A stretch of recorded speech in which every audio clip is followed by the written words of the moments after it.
자, 과거를 좀 한번 생각해 보면, 자, 임진왜란을 우리가 한번 생각해 보십시다. 임진왜란은 우리가 겪었던 역사상 최악의 전란이었습니다. 무려 7년간의 고통이 그 임진왜란을 통해서 이루어졌죠.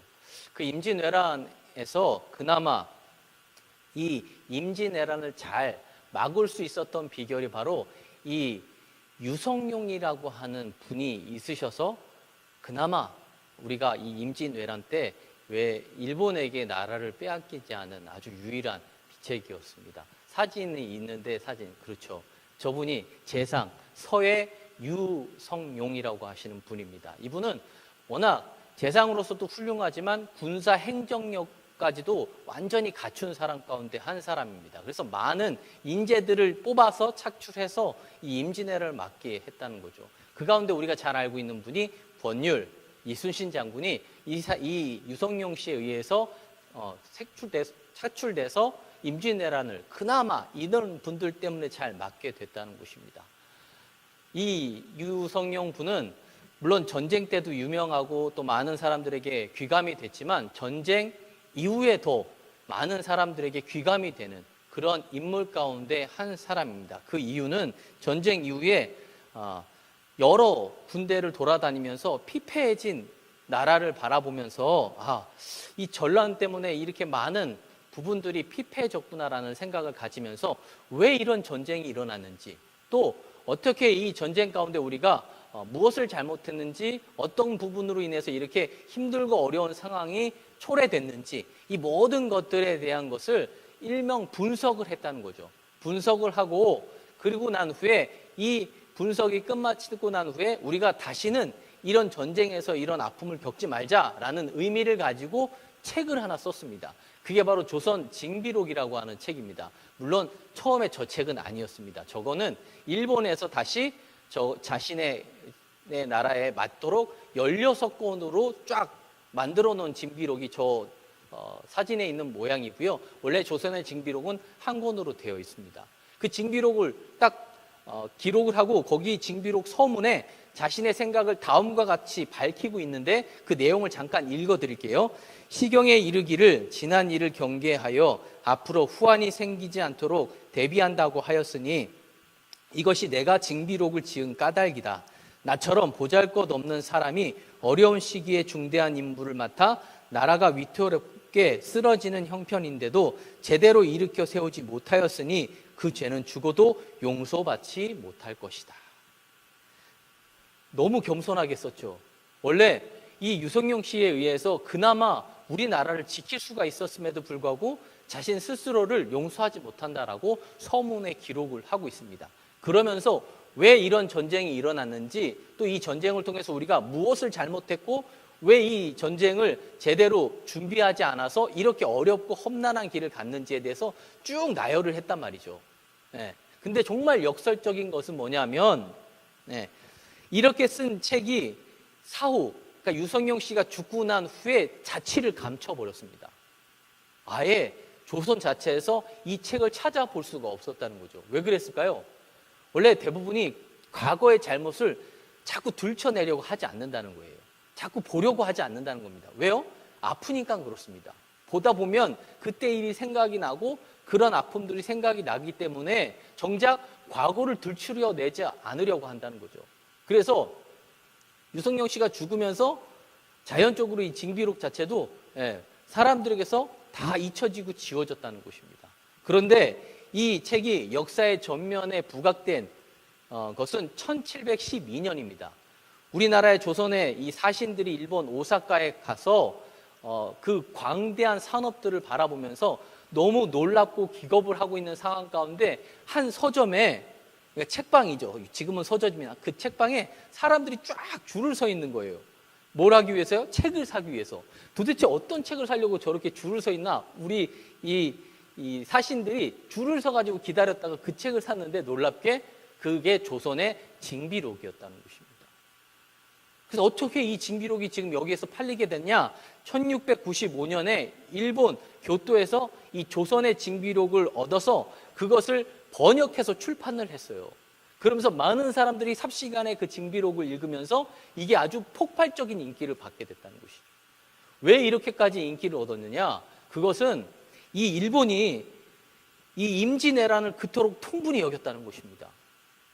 이유는 압도적인 군사력을 가지고 그때 당시에 우리나라에는 없는 조총도 만들어서 조총을 가지고 많이 준비하고 나서 우리나라를 침략했는데 7년 동안 아무리 해도 우리나라를 점령하지 못한 이런 통분이 일본 사람들에게 있었다는 거예요. 그래서 왜 우리가 이렇게 압도적인 군사력을 가지고도 저 작은 나라 이 조선을 왜 함락하지 못했을까? 이거를 그 나라의 재상의 눈으로 어떻게 바라봤는지가 궁금했기 때문에 그걸 번역을 해서 많은 사람들이 봤다는 것입니다. 일본뿐만 아니에요. 양수경이라고 하는 중국 사람은 이 책을 가지고 나가서 중국에 가서 다시 번역을 해서 그 책을 중국 사람들도 많이 봤다는 것입니다. 왜요? 그때 당시에 일본과 우리나라의 이 전쟁은 중국에게도 가장 아주 이슈가 되는 그런 내용들이었다는 것입니다. 근데 어떻게 일본이 그런 막강한 군사력을 갖고도 조선을 함락시키지 못했을까에 대한 궁금증을 갖고 있었던 중국도 그 조선의 징비록이라는 책을 자신들의 언어로 다시금 출간해서 읽었다는 거죠. 근데 정작 읽어야 할 우리는 읽지 않았다는 것입니다. 알지 못했다는 거예요. 그냥 묻어두었다는 것입니다. 우리는 인생을 살아가면서 실패를 할 수가 있습니다. 실패 없는 인생이 어디 있겠습니까? 근데 그 실패를 우리는 다시 한번 되짚어 봐야 된다는 거예요. 왜 이런 실패를 했는지, 무엇이 문제인지를 자꾸 돌아보고 짚어보고 그러고 난 후에 내가 무엇을 잘못했는지를 다시 한번 점검해 봐야 된다는 것입니다. 비단 이게 전쟁이나 역사뿐만 아니라 영적으로도 마찬가지라는 것이죠. 우리가 영적인 부분들도 마찬가지로 계속해서 우리가 신앙생활을 하면서도 왜 하나님의 은혜를 입지 못하는지, 왜 잘못된 인생을 살아가는지도 계속해서 우리가 우리 자신들을 돌아봐야 된다는 것입니다. 오늘 읽은 하나님의 말씀에는 최초의 인간들이 실패한 이유를 하나님께서 말씀을 하고 있습니다.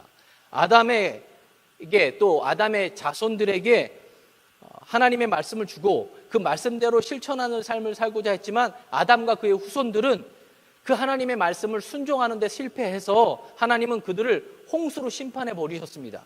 그리고 나서 다시 노아를 통해서 재창조하신 후에 오늘 이 말씀을 노아와 노아의 가족들에게 주십니다. 아담과 그의 후손들은 이 말씀대로 순종하지 못하고 실패했으니 너희들은 실패하지 말라라는 그런 의미를 가지고 다시 한번 하나님께서 노아와 노아의 자손들에게 말씀을 주고 계신다는 거예요. 더불어 오늘 우리에게도 동일한 말씀을 주고 계신다는 사실입니다. 자, 1절의 말씀을 보세요. 1절의 말씀을 보면 하나님이 노아와 그 아들들에게 복을 주시며 그들에게 이르시되 생육하고 번성하여 땅에 충만하라.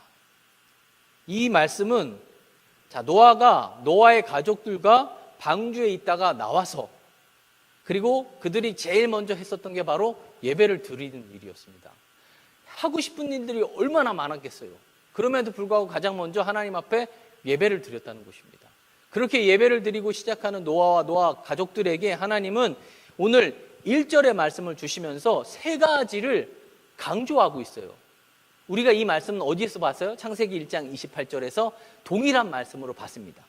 그 세 단어가 나오는데 생육하고 번성하고 충만하라는 거예요. 생육, 번성, 충만. 자, 이 말씀을 왜 토시 하나 틀리지 않고 아담에게 줬던 이 말씀을 다시 노아에게 주었는지를 생각해 봐야 돼요. 그 이유는 아담에게 주었을 때 이 말씀에 순종하지 못하고 실패했단 말이죠. 그렇기 때문에 다시 노아에게 그대로 주면서 야, 실패를 발판 삼아 아담이 이렇게 실패했으니 너희들은 이런 실패를 하지 말라. 다시 한번 이 말씀대로 순종하며 살아가라 라는 것을 다시 한번 우리에게 가르쳐 주고 있다는 것입니다.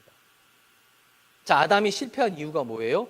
최초의 인류의 아담이 이 말씀에 실패한 이유는 그 말씀을 육체적으로만, 생물학적으로만 이해했기 때문에 그렇습니다. 아, 생육하고 번성하고 충만해야 되겠구나. 이걸 그냥 육체적으로 생육적으로만 생각하고 그렇게 판단을 했다는 것입니다. 그래서 그쪽으로만 더 생각을 그쪽으로만 향했다라는 것이죠. 자, 보세요. 아담의 후손 중에 특히 가인의 후손 라멕은 결혼 제도를 파괴했습니다. 원래 하나님은요, 태초에 하나님이 한 사람, 남자 한 사람과 여자 한 사람을 통해서 가정을 꾸리게 만드셨어요. 근데 라멕은 두 아내를 두었습니다. 일명 말씀을 파기시킨 거죠. 결혼 제도 자체를 파기시킨 겁니다. 그리고 두 아내를 통해서 자녀를 낳기 시작했습니다. 마치 이 말씀을 보면 라멕이 잘하는 것 같아요. 생육하고 번성하고 있구나 라고 생각할 때가 있습니다. 그런데 중요한 건 그 내용 가운데 하나님의 영이 빠져 있다는 거예요. 생물학적으로 육체적으로만 생육하고 번성한 것이지 영적으로 생육하고 번성했던 것이 아니라는 겁니다. 노아 시대에 그 악랄했던 그 시절을 예수님은요 이렇게 평가를 합니다. 마태복음 24장 38절 말씀, 홍수 전에 노아가 방주에 들어가던 날까지 사람들이 먹고 마시고 시집가고 장가들고 있으면서, 그때 당시에 그 상황을 어떻게 설명해요? 이제 막 멸망하기 직전까지도 여전히 사람들은 막 먹고 마시고 즐기면서 막 이렇게 생활을 하고 있다는 거예요. 마치 이게 생육하고 번성하고 충만한 것인 양 알면서 그렇게 잘못된 삶을 살아가고 있었다는 것입니다. 중요한 건 그 안에 알맹이가 빠져 있다는 것이죠. 육체적으로만 이루어져 있다는 것입니다. 그 결과가 어떻게 돼요? 창세기 6장 11절 그리고 13절의 말씀을 보면 포악함이 가득하다라고 설명해 주고 있어요. 막 먹고 마시고 즐기는 상황 가운데 결국 이 영이 빠진 상황은 어떻게 쭉 나열되어 있냐면 포악함이 가득하게 나열되어 있다는 것입니다. 자, 여기서 가득이란 단어가 이 말레라고 하는 단어를 쓰는데 이 단어가 충만이란 단어와 똑같아요. 생육하고 번성하고 충만할 때 이 충만이 말레라고 하는 단어입니다. 즉 생육하고 번성하고 충만해야 되는데 어떤 것으로 생육하고 번성해서 충만할 것이냐가 중요하다는 거예요. 육체적으로나 그냥 쾌락적으로 충만하면 안 된다는 것이죠. 영이 함께 있으면 그 영으로 말미암아 이렇게 포악함이 세상 가운데 관영하지 않는다는 사실을 우리가 다시 한번 깨달아야 된다는 것입니다. 결국 그 결과의 끝이 무엇입니까? 하나님께서 그들을 땅과 함께 멸하시고 심판하신 것입니다. 자, 온전한 사람이라고 할 수 있는 우리도 우리의 삶을 돌아보셔야 됩니다. 우리는 지금 어떻게 살고 있습니까? 육체만으로 살고 있지는 않냐는 거죠. 육이 원하는 것만 살고 있다면 그건 잘못된 인생이라는 것입니다. 하나님은 우리에게 영과 육이 공존하라고 말씀하고 있습니다. 우리를 만들었을 때도 마찬가지예요. 우리를 흙으로 만드신 후에 코에다가 생기를 불어넣어서 생명이 됐다라고 말씀하십니다. 육체로 만들었지만 그 안에 하나님의 영을 부어주셨다라는 것이죠. 우리는 흔히 오해하는 부분들이 있습니다. 출세하게 되면 하나님이 은혜를 입었다라고 그렇게 잘못된 생각들을 갖고 있죠. 돈이 많이 생기면 하나님께서 은혜를 부어주셨다라고 생각할 때가 많습니다. 오늘 은혜라는 찬양을 했는데요. 가사가 너무 좋더라고요. 근데 우리가 잘못 판단하는 것들이 그거예요. 하나님께서 나에게 이런 높은 직급의 자리를 줬으면 그거가 은혜라는 잘못된 생각들을 갖게 된다는 거죠. 막 물질의 복을 주면 이게 막 하나님께서 주신 놀라운 복이구나라고만 생각한다는 것입니다. 그것은 그냥 육체적으로만 생각하는 거예요. 하나님의 영이 빠졌다는 사실입니다. 하나님의 영이 빠져 있음을 우리가 다시 한번 되돌아봐야 되고 관심을 가져야 된다는 것입니다. 자, 이사야 선지자는요 충만의 개념을 다시 한번 정의합니다. 이사야 11장 9절 그리고 33장 5절에서 충만이란 단어가 두 번이 나오는데 어떨 때 충만하냐는 단어가 나오냐면 여호와를 아는 지식이 충만해지고 또한 정의와 공의가 세상에 충만하여지고 이렇게 두 가지로 구분을 해요. 즉 우리가 다시 한번 하나님께서 원하는 충만의 개념은 여호와를 아는 지식이 충만해져야 되고 정의와 공의가 무엇인지를 온전히 아는 것이 충만해질 때 하나님께서 원하시는 번성과 생육에 대한 것들이 충만해진다는 사실로 오늘 이사야는 다시 한번 우리에게 개념을 정리해 주고 있다는 것입니다. 첫사람 아담이 왜 실패를 했는지, 어떠한 부분들로 실패를 했는지 우리가 다시 한번 실패를 돌아보면 우리에게 복으로 다가올 수 있습니다.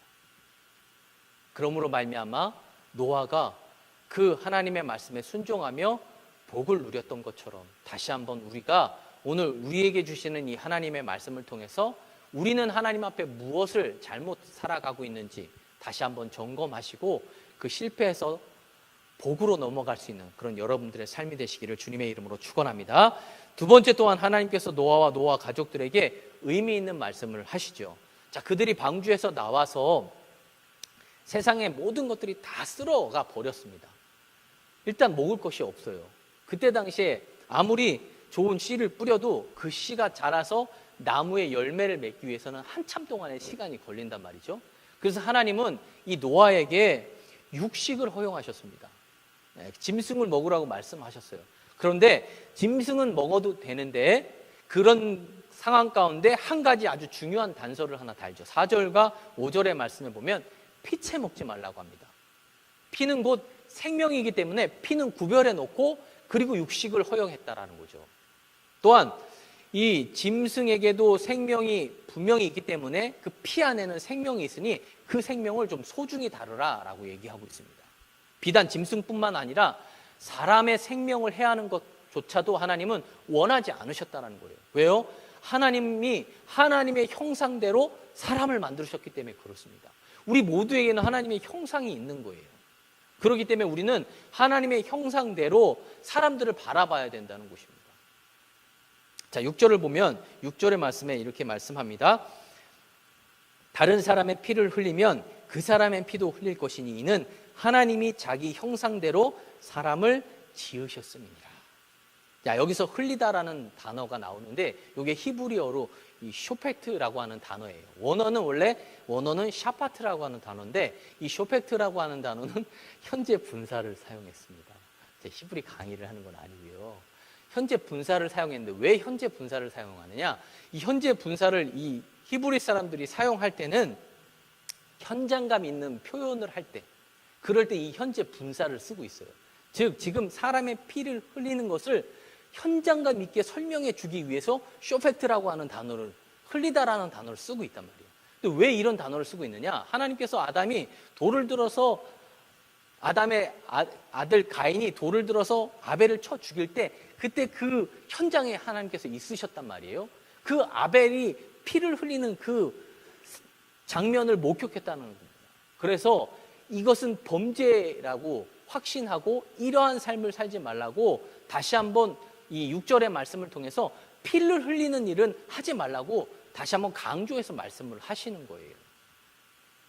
근데 가인이 아벨을 죽인 것이 그냥 살육의 끝이 아니라는 것입니다. 가인의 자손들을 보면 용사들을 꿈꿔왔습니다. 용사 되기를 원했단 말이죠. 용사가 뭡니까? 전쟁에 능한 사람들, 사람들을 함부로 죽이는 사람들입니다. 그들은 용사가 되어서 명성은 얻었을지 모르지만 하나님은 이런 행동을 하지 말라고 경고하십니다. 그래서 사람을 함부로 죽이지 말라는 것이죠. 오늘 노아를 통해서 다시 한번 이 말씀을 주는 이유는 하나님께서 하나님의 형상대로 사람을 만드셨으니 사람을 함부로 죽이는 일은 금해야 된다는 것입니다. 자, 생각해 보면 지금은 뭐 우리가 그렇다고 돌을 들어서 죽이지 않으니까 다행이다. 칼을 들어서 남들을 살해하지 않으니까 다행이다라고 생각할 수 있죠. 근데 왜 이 말씀을 주셨냐 하면 그렇게 칼을 들고 돌을 들어서 죽이는 것만 죽이는 게 아니라는 거예요. 어떻게 죽여요 우리가? 말로 죽이잖아요. 행동으로 죽이잖아요. 끊임없이 우리가 내뱉는 말에 누군가는 그 말에 그냥 다 죽어버린다는 것입니다. 그렇게 하지 말라는 거예요.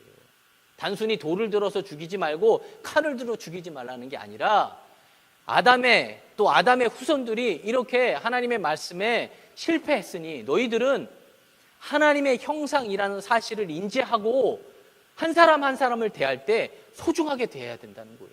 어떤 말을 해도 죽이는 말이 아니라 살리는 말씀을 해야 된다는 것입니다. 세상을 보세요. 그리고 교회를 보세요. 많은 사람들이요, 누군가에게 상처를 주고 상처를 받고 있습니다. 근데 상처를 주는 사람은 잘 몰라요. 오직 상처를 받는 사람만 안다니까요. 그래서 설문조사를 해보면 한 사람도 상처를 준 사람은 없어요. 근데 상처를 받은 사람은 엄청 많아요. 이유가 뭘까요? 받은 것만 생각하지 준 건 생각하지 않는다는 것이죠. 가인이 아벨을 죽인 이유가 뭐예요? 질투였습니다. 완전 자기 중심에 있었던 가인이 하나님께 예배를 드렸는데 하나님 예배를 받지 않으시는 거예요. 그리고 아벨의 예배를 받습니다. 아니, 내가 중심인데 내 예배는 안 받고 어떻게 아벨의 예배만 받을 수 있어? 그거에 화가 난 거예요. 가인은 그때 아벨을 돌로 쳐 죽이는 게 아니라 자기 자신을 돌아봐야 됐어요. 왜 하나님께서 내 예배를 받지 않는지, 그 이유가 무엇인지를 확인했어야 된다는 거죠. 근데 그런 것들이 확인이 되지 않았다는 거예요. 그냥 질투에 눈이 멀어서 자기가 사랑하는 아벨을 쳐 죽였다는 것입니다. 이러한 질투가 결국 주 살해를 유발했다는 것이죠. 우리도 마찬가지예요. 누군가를 질투하게 되면 우리는 어김없이 살해를 저지르고 있다는 것입니다. 칼만 들지 않았지, 돌만 들지 않았지, 우리는 여전히 많은 사람들을 죽이고 있다는 것입니다. 한참 지난 얘기지만 공군 여중사 사건도 마찬가지잖아요. 그 여중사가 자살한 이유가 뭐겠어요? 모든 사람들이 다 범죄자로 몰고 가는 거예요. 자기가 잘못한 게 아니라 자기는 피해자인데도 불구하고 그 군대 안에서 다 피해자가 아니라 가해자로 몰고 가더라니까요. 결국 어떻게 해야 되세요? 죽음을 선택할 수밖에 없었다는 것입니다. 교회는 다를까요? 그렇지 않습니다. 무수히 많은 사람들이 상처를 주고 상처를 받는다는 것입니다. 자, 부모님이 마지막 유언으로, 물론 부모님이 다 살아계실 때는 잘 모르지만 부모님이 마지막 유언을 하면서 돌아가실 때, 야, 너 진짜 돈 많이 벌어야 돼? 너 엄청 출세해야 돼? 이렇게 유언처럼 남기고 돌아가시는 부모들은 없습니다. 물론 있을 수도 있겠죠. 근데 그런 부모는요, 뭐라고 말할 수 없는 부모입니다. 대부분의 부모는요, 그렇게 이야기하지 않고 가장 먼저 사랑하라고 얘기해요. 형제 간에 화목하라고 얘기합니다. 우애 있게 지내라고 얘기해요. 그게 온전한 부모라는 것이죠. 왜요? 그게 가장 중요합니다. 서로가 서로를 사랑하고 서로가 서로를 위해주고 우애롭게 살아가는 것. 하나님도 역시 마찬가지라는 것입니다. 우리 각 사람 한 사람 한 사람은 하나님의 형상대로 지음을 받았습니다. 하나님의 형상이 새겨져 있다는 것입니다. 우리가 그것을 기억하게 되면 우리가 때로는 상처를 우리에게 주는 사람도 사랑할 수 있다는 것입니다. 그래도 하나님께서 만든 존재이기 때문에 내가 사랑해야지라는 마음을 가질 수 있다는 것이죠. 자, 예수님께서 십자가에 지시기 직전에 헌금 많이 하라고 이야기하신 적이 없습니다. 봉사하고 출세하라고 이야기한 게 없어요. 왜요? 각자의 달란트가 다 다르기 때문에 이 사람은 부족한데 그 사람에게 더 많은 것들을 요구하지 않는다는 거예요. 그렇기 때문에 그런 말씀을 하시지 않았습니다. 각기 달란트대로 섬기는 것이고 헌신하는 것입니다. 그런데 중요한 건 우리 모두가 다 할 수 있는 게 있어요. 그게 바로 사랑하라는 것입니다. 나이가 적거나 나이가 많거나 물질을 많이 갖거나 갖지 않거나 모두가 다 할 수 있는 것은요, 사랑하는 거예요. 사랑은 자기 중심적인 것만 내려놓으면 다 할 수 있습니다. 그래서 오늘 주님께서도 우리에게 다시 한번 명령하시는 것은 서로 사랑하라는 거예요. 오늘 아담을 통해서 하나님의 말씀이 온전히 이루어지지 않고 다시 한번 노아와 그 가족들을 통해서 다시 한번 그대로 고스란히 하나님의 말씀을 다시 한번 주고 계십니다. 그리고 그 말씀을 오늘 우리에게 고스란히 주고 계신다는 것이죠. 생육하고 번성하고 땅에 충만하라.